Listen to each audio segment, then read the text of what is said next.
sa Kwan eh. Ganito kami sa Pasig eh. Ganito tayo sa Pasig. Binabaha lang naman.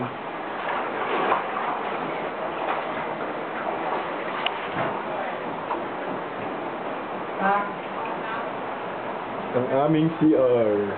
Yo.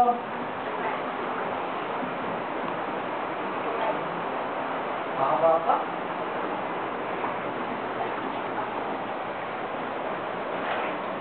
Malalim na ang tubig.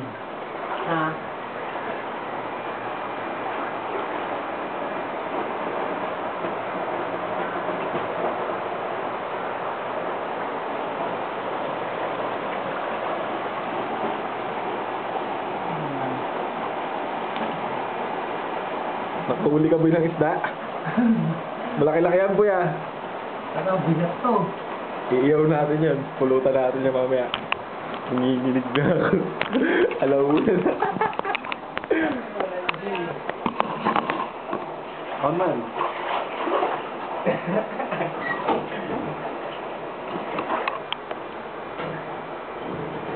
Ganito kami sa Pasig eh.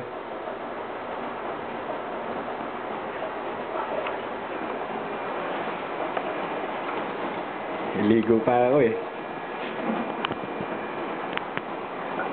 Yun, lahat ng gamit namin nasa taas na.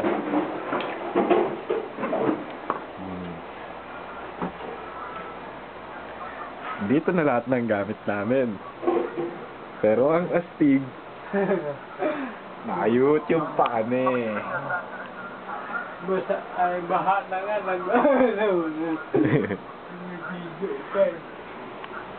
Yan, ganyan kami kalupet.